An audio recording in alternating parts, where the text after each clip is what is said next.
விலகி போனவர்களை துரத்தி பிடிக்காதீர்கள். நம்மை விட்டு விலகியவர்களுக்கும் ஏதாவது ஒரு நிர்பந்தம் இருக்கலாம்.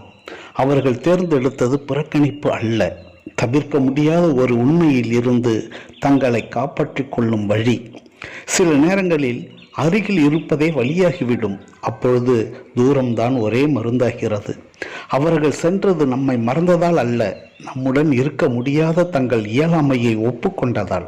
அந்த பிரிவு வெறுப்பின் முடிவு அல்ல, சொல்ல முடியாத உணர்வுகளை தவிர்க்க முயலும் ஒரு அமைதியான தவிப்பு. சொல்லிவிட்டால் சிதறும் என்று பயந்து மௌனத்தில் தஞ்சம் புகும் மனம், அதுவே தூரத்தை தேர்ந்தெடுக்கிறது. அவர்கள் மீது வரும் வெறுப்பும் கோபமும் நம்மையே மெதுவாக சிதைக்கும். அதை பற்றி கொள்வது அவர்களை அல்ல, நம்மை காயப்படுத்தி கொள்ளும் பழக்கம். பிடித்து கொள்வது இழப்பின் பயம், விடுவிப்பதுதான் அன்பின் நம்பிக்கை. விட்டுவிடும் போதுதான் சுமை குறையும். புரிதலே நமக்கு மீண்டும் அமைதியை வளர்க்கும். ஏன் எதற்கு என்று விலகி போனவர்களை துரத்தி பிடிக்காதீர்கள்.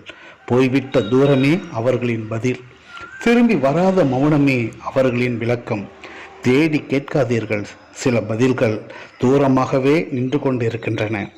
சில உறவுகள் நம்முடன் தொடரவில்லை என்பதற்காக அவை பொய்யாகி விடுவதில்லை. சில உறவுகள் நிலைக்க வரவில்லை, அவை அவ்வளவு வரைதான் நமக்காக இருந்தவை.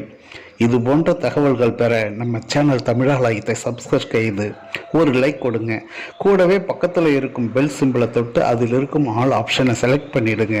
அப்போ தான் நான் தொடர்ந்து போடுற வீடியோ உங்களுக்கு நோட்டிஃபிகேஷனாக வரும். உங்கள் கருத்தை மறக்காமல் கமெண்ட்டில் சொல்லிடுங்க. நன்றி. அடுத்த வீடியோவில் பார்க்கலாம்.